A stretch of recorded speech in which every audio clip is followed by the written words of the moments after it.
Welcome to the Blackout Live from New York with your host Tasemere, where we celebrate economics, business trends, and explore the magic that we have. I have a super special guest for you today, so I'm so excited. I'm going to bring her up so we can get talking. Hey, Kate, Hi, how are you how are today? you? I'm good. I'm good. So we're both in Luminary today. So can you start off by just telling the folks out here what Luminary is? Sure. Well, it's great to be here. When you asked me, I was so excited. So I'm really proud to be a guest. So I left a very long career in finance. I was in corporate investment banking for almost 20 years, and I wasn't seeing the enough investment in the pipeline for women, particularly in finance, but also more broadly in corporate America. And at the same time, I saw this huge influx of women entrepreneurs coming and saying, I need help, I need support. And then you also had women saying, I don't know what's next in my career. So they were in transition. And so I left my job in banking, wrote a business plan, which you and I have talked about how important that is, and looked at my financials and decided I wanted to build this. So we launched in January of 2019. We started as a physical space in New York, really focused on both professional and personal growth. So a platform for women, regardless of your professional journey. So it wasn't just focused on entrepreneurs or women in finance or, senior women. It was all women. And we are a Join Now community, which means there's no application process. It really helps break down barriers versus putting them up. And that's what a community does. And when we started, we knew we wanted to work with both individuals and corporates, but at the foundation of who we are was around advancing women. And so we've always welcomed men because we need them on our journey, and you'll see them around the space. But more importantly, how do we do that? How do we advance women? We do that through programming, content, collaboration within the community. And so pre-pandemic, we were running about 5 events and workshops every week. Virtually now since 2020 March, we run about 10 a week. So we've done more than 2,000 since the pandemic started. And even though you and I, as an example, are both in the physical space, we're now in more than 30 countries virtually and have several thousand members. And we're excited about 2022 and seeing where we could go. So can we back up just a little bit? Because that was like a mouthful of the journey. But just in the very early stages, when you had that idea and said, I think this is what I want to do, and then you had to take the leap. What was that like? If you can go back to that time, how were you feeling? Every emotion that you can think of on the negative side. So yes, was I excited? Yeah, but I would actually put that at the bottom of the list because I'm a Gen Xer. So it was, oh my gosh, I'm taking away this massive milestone of just climbing the corporate ladder. And that's what I had been used to for 22 years. I was scared. I was nervous. I was anxious. I was depressed. It was the first time I hadn't really worked full time, 80 hours a week since I was in my early 20s. And it was a shock to the system, to be quite honest. And that roller coaster that I heard about for entrepreneurs, where it's you're sort of, climbing and then the down, never the high. I was experiencing a lot of lows. I think until I really fleshed out the business plan, looked at the financials, created the financials, and understood what it was going to take to build a business, did I really start to get super excited. Concept wise, I was like, this is going to work. I know it. But it is hard to get out of your comfort zone. And I always say you got to get comfortable with being uncomfortable. But man, was I uncomfortable and I'm still uncomfortable, right? I don't know it all, and it's a tough journey as an entrepreneur or any type of business owner. And so those were some of the emotions that I felt when I left. And I still, Tasemere, feel those same emotions. I think you always second guess and say, oh, what, and especially during the pandemic. But I know the impact we're having. So I'm staying the course. Did you feel at all like the support of people, places in your previous journey of working those 80 hours a week? Were people looking at you saying, Cate, are you crazy? Yes, 100%. Or were they kind of like, yeah, I'm gonna ride this out with you? Or were they kind of in the middle? So I think, it's interesting. I think when I first started talking about the idea, I will say a lot of the women in my network, particularly in the finance world, were like, this is amazing. You're actually taking a risk. And we've all talked about it. I think the men were like, wow, and you're doing it with your own money. Why? And then there were those in the middle. I mean, I have to say, my mentors, many of my mentors, and the majority of them being men, were like, this is amazing. We're so supportive. How can we help? And so I carry a lot of stock in obviously these mentoring relationships that I have developed over the last 20 something years. And so hearing that, I think also when I wrote the business plan, I started to socialize it. I not the full business plan, but the concept and sort of what I was building. And I wanted to hear what people thought. So it's interesting though, I was thinking about this weekend. Once I left the banking world, there was a pretty big sever in, I think, a lot of those relationships, for good or bad. I think people just thought, well, you're no longer in the banking world now. I move on. You can't relate to what I'm going through. I can't relate to you. So that's been a little bit eye-opening, but for those that I wanted to continue to cultivate, I have. Yeah, I experienced that same thing of like loss of friendships and relationships that you kind of thought, hey, this was going to be here for forever. There was no way that you thought like this person wouldn't want to go out for dinner or, respond to an email or pick up a phone call or send a text. But then you start feeling like, wow, this is really changing. And it makes you kind of have to grieve those relationships, which I think is something that we don't talk about in entrepreneurship. Totally. And I think there's just shock to the system on both sides of the relationship. And maybe it was superficial in that you commiserated over work, right? Of all your bad boss or your good boss or, organization reorgs, all of those things. I think that's also what brings you together. That's why we say, people say I have a work wife or a work husband. You kind of bond over that.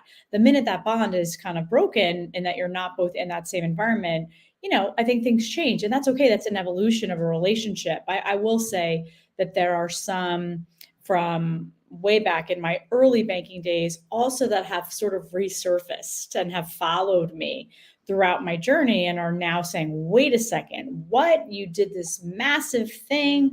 One, why? And two, you gave up all that money. But three, like, keep going. And I think that, in addition to obviously all of the community at Luminary, I think that's what does keep me going, is that affirmation that I'm on the right path. So how does it feel carrying this pressure of inspiring other women? Because I'm sure that you have women that are like, Cate, I want to be like you. How do you manage those expectations and how do you reflect on that? Yeah, I don't know. I would say be careful what you wish for, in that when you lead an organization and a company, and this, being an entrepreneur yourself, there is a lot of pressure, right? There's a lot of pressure to perform. You can't really hide under the safety net of you're working for a company and they have had changes. Like, you own that. So that is definitely, for me, I think, added pressure, and I'm very honest about that. I think then you add the complexity of people saying, wow, I look up to you, or I'm inspired by you.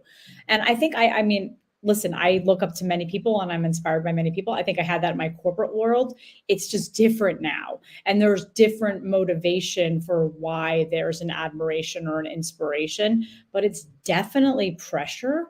And I think now, Tasemere, I have a whole network of other women that are founders that I would never have known before I started my company. I really tap into them to say, wow, how do I not succumb to this pressure? How do I make sure that I'm still living all of my values? How do I not try to emulate someone else or someone that I'm not? So I think, I think what's amazing for women, this whole idea of see her, be her, but that we are held to a different standard, and women of color, as you know, for yourself, are also held to even a tighter standard. So it's a, I hate using the word balance because that's really not the word. It's trying to just figure it out with, here's my analogy. It's like every day and you're a working mom, you have all these balls in the air, right? So some of that could be work, some of that could be your kids, some of that could be just, trying to meet everybody that wants to meet with you. I have to prioritize every single day, and every day looks different. So I look at glass balls and rubber balls. Those glass balls are the priorities that I have to focus on, and they can't drop. All the other things are the rubber balls, and I don't care if they drop. And maybe tomorrow they'll be glass. So some days, when I think about people that are like, I like you and I'd love to learn more, or I'm admire, or I'm inspired. I have to make sure I pay attention to those too, because they're really important for feedback and what am I doing well? What more could I be doing? How much more can I be doing capacity wise? So when you got those first couple of members, how was that? How did that take me back to the very beginning when you said, okay, I have this physical space, which is beautiful. Like, I don't know how you picked out all of the furniture and the placement, and the layout is like amazing. I want to sleep in here. But from doing that to getting the first like couple of people, what was that experience like? Yeah, so building a community membership is really hard. It's way harder than I think I ever thought it was. I think there's a naivete around, if you build it, they will come. And I've learned that over the last 3 years, but those first few members. So when I wrote the business plan, it was March of 2018. My goal was to open our physical doors by the end of that year. So I had about 8 or 9 months. That's a lot. That's not a lot in New York real estate, right? I had to find a space. I had to do negotiation of a commercial lease, all that. By the time I had done that, you're talking, that's July. Demolition hasn't even started. I meet an amazing founder and CEO of iFund Women, Karen Khan. And I said, listen, I'm not raising money, but I'm trying to figure out ways to raise awareness. And so is iFund Women a great platform? Because it's reward-based crowdfunding. Long story short, at that same meeting, she's like, hey, let me introduce you to this incredible woman that I've worked with that does PR and comms, Chanel Cathy. Chanel says, oh, I love what you're doing. What are you doing for PR to get members? How are you getting the word out? I'm like, what? I didn't even think about it. I was like so focused on the execution. So Karen and I and Chanel started talking, and I said, wait a second, if I don't need to raise money, but I want to open our doors with members, maybe we do a crowd fund where we're raising for membership. So let's just say back in November of 2018, our crowd fund launches, you say, I will donate, whatever, $1,500, and this is the kind of membership you get. So it wasn't a donation, you're buying a membership, but it was all marketing related. We ended up with over 100 members joining through that crowd fund.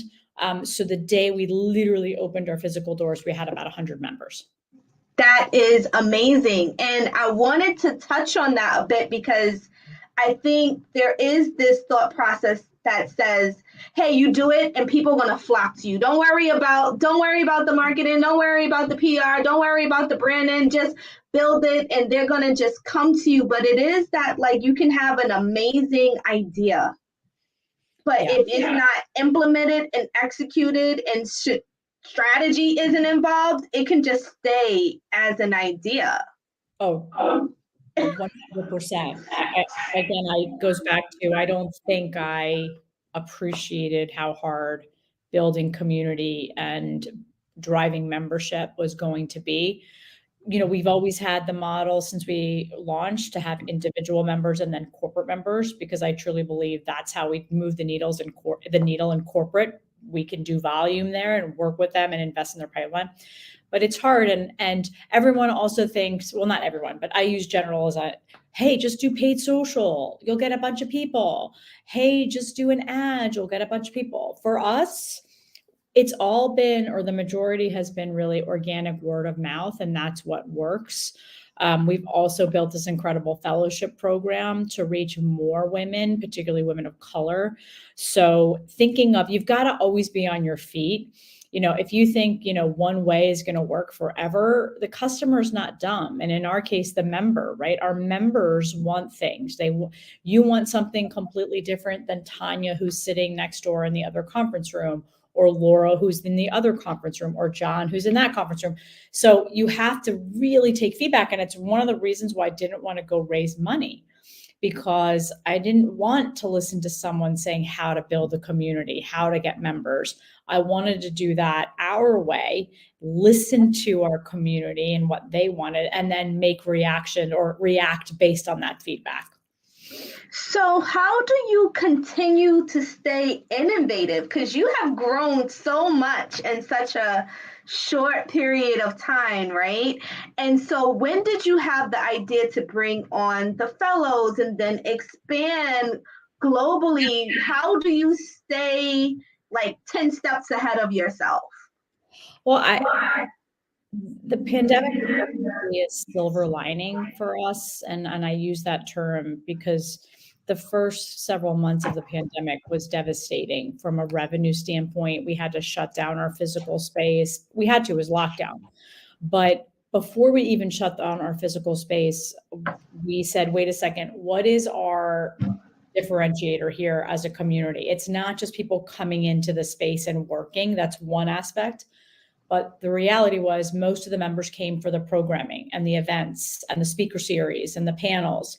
And so we said, well, wait a second, even if there's no space, people still want that. So we got a Zoom account, literally one Zoom account in March, and said, we'll try this for a little while until we go back to the office. Haha. And that has turned into, by May, we had to launch a digital membership because we had so much engagement from people in different cities saying, I want to join. How do I get involved? I also, at the same time, as we were starting to see that growth, and then in July, we reopened our physical doors. The fellowship came about because so many of our small business owners that were part of our community, as well as those women that had been impacted by the She Session, right? I lost my job. I had to quit my job. I had to cut my hours, were saying, I don't know what to do. I need help. And I said, well, wait a second. You've got all these big companies out there saying they're supporting women and women-owned businesses and women of color. Are they really? And I spent a weekend writing basically a whole business plan around what could we do to support these women that were impacted and continue to be impacted. And that the next day I talked to my COO and said, what do you think? She's like, I think this is a good idea. And then we pitched it. Our first one was to Unilever, and they were like, we love this. This is right up our alley. This is us putting our money where our mouth is. And they, in the first fellowship we launched, were supporting almost 300 women that had been impacted, all business owners across 9 cities, and 79% of them were women of color. And then UBS signed on, Verizon signed on, Indeed signed on. We just announced JP Morgan, and we'll announce 2 more between March and April. So just because the pandemic is slowing down doesn't mean the impact is. And we really want to be a beacon for women. We want to be a port in the storm. But we also know that as people come back and get back on their feet, that's when they have the opportunity to pay it forward. And, Tasemere, since the day we opened, has had a scholarship program. It's called an Illumination Grant. And for every 10 memberships that we were selling, we were giving away to a woman in need. So you multiply that. And so we've been doing this since the beginning. And it's just a wonderful way to see, one, our reach extend, because now we're working with women in 50 plus cities with the fellowship. but then also seeing how their businesses are evolving, how they're thriving, how their careers are changing, how they're connecting and collaborating, and most importantly, how they feel like they're part of a community that is a brave and safe space that allows them to bring their whole self. So how did you think about the partnership piece? Did you just research these people and go for it? Or that's how you relied on your network to really help you navigate through that? Because I think, in my experience, I find that people are just like, you meet them and they're like, here's my business card. People don't really like invest in relationship building. Yeah. And that's one of the biggest things I talk about is relationship building. I don't like transactional networking. I like to really nurture a relationship. And that doesn't mean I'm doing that every week, but you have to intentionally really invest in relationships. And so with all of our fellowships, actually with the majority of our fellowships and our corporate memberships, it was either someone in my network, someone that I was connected to, that I said, hey, can you open the door for me? Or this is what we're doing. There were other options where people were coming to me and saying, let me make an introduction for you. I love what you're doing. I love the impact. Many of our individual members that worked in companies saying, wait a second, how can my company actually help and do more with Luminary? So when you look at, and then obviously my network, right? It was a pretty strong network when I started. I mean, I had 22 years of corporate America experience. So really tapping into those relationships. And listen, you're not going to bat 1,000. Not everybody's going to say, yeah, let me take your call, but you have to take time to continue building. And I always look at that as a salesperson, as, how am I investing in my pipeline? Pipeline sales, it's all the same. It's relationship management. I like that you said that, because I think people feel like, I hear in some of the entrepreneurs that I work with, right? They're like, I just want to be a millionaire and I'm just going to hire this person and this person is just going to make me a millionaire. And I'm on the other end saying, well, wait, like, people want relationship and not something that's like fly by night, right? Like, they want to make sure that your character is there, they vibe with you, they can trust you, right, to do what you say that you're going to do. And when someone puts their name on the line for you, that is more than money. They're like, we're in connection. You are speaking my language, because think about if you are working, okay, let's just take a couple of examples. If I'm working in a company and someone says, hey, Cate, I know this person I saw this job opening. Can you make a recommendation or a referral? First of all, I'm not making a recommendation or referral if I don't know you, right? So I'm going to spend some time with you, because guess what? It's not just about that person. It's about my reputation, because I've referred that. It's the same for you. If you get a client referral, you're like, did you really want to refer that person? Thanks a lot, right? So always goes back to the source. And if you're not paying attention to that, I think it's a big issue. And for me, I am very protective of my relationships. Not that I don't open doors, and you know that in our first meeting, I want to open doors. That's part of the reason I started this. But I want to make sure that it's for the right reasons, right? I get a lot of people reaching out saying, hey, Cate, you work with JP Morgan or Goldman. Can you make an intro? Okay, first of all, what intro? What do you want to talk about? What's your pitch, right? Because I can also help cultivate that, right? I can also set up the stage, provide context for those of my connections. So I'm, as much as I want to open all the doors, I'm also very protective of making sure that you're doing the right thing. The last thing that I would say is talk about reputation. I want to have repeat partnerships, right? I do not like one and done. I don't like bullshit. I don't want to do something where I'm just slapping someone's logo on here, because to me, that's performative. I want to really work together, not just for this transactional opportunity, but to build a partnership and a relationship. I would say it's like a marriage, right? You got to both put into it what you get out of. And so That's how I think of partnerships. That's how I think of every client relationship in my whole, working world. I've been in sales. That's how you have to think of it. I love that you were just so raw in that, because I think that when people see someone in the moment that they see them and the success that they have, they think that it came overnight.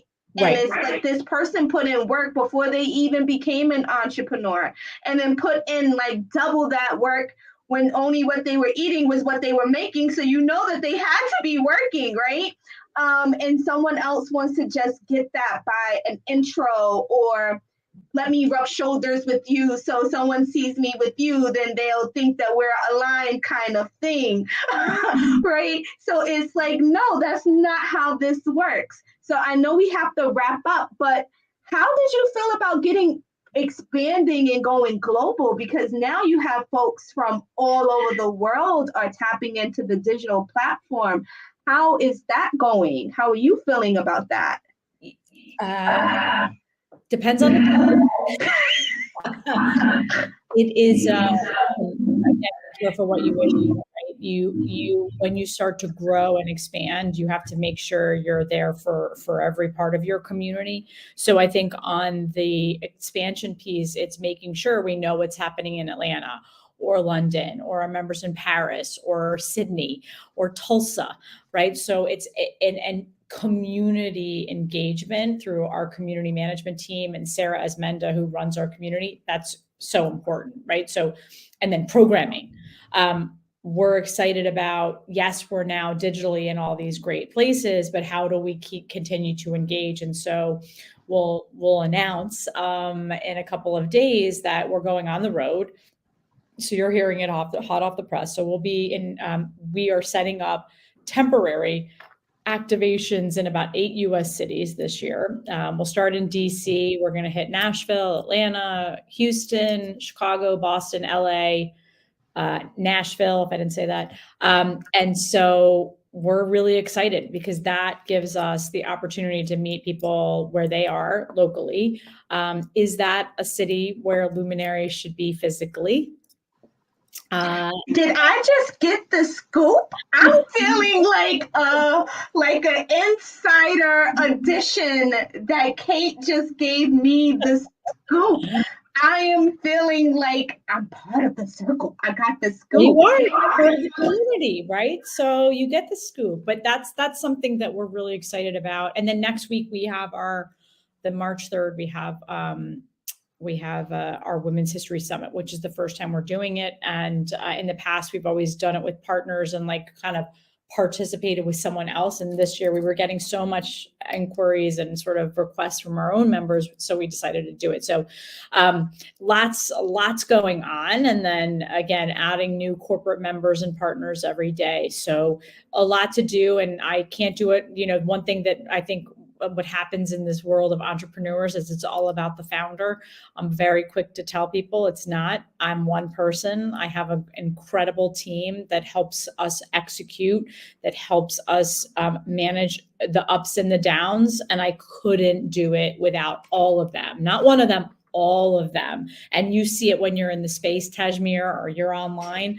So I want to make sure that they feel equally as much a part of the community versus just being a staff member.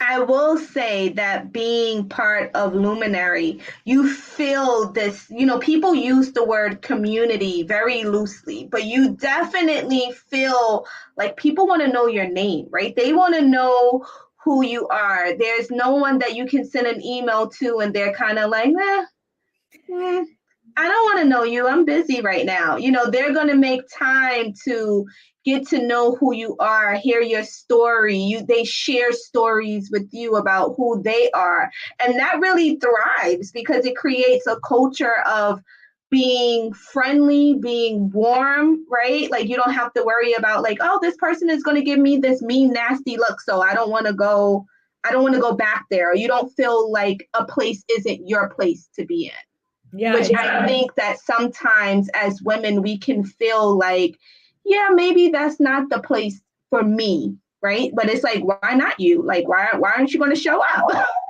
why not? Who am I to say that someone shouldn't be part of this community? And that's why we have no application process, right? Because if you feel like it's the place you should be, physically or virtually, then I want you to be there. That's the whole part of why we have a community. We break barriers down, we don't put them up.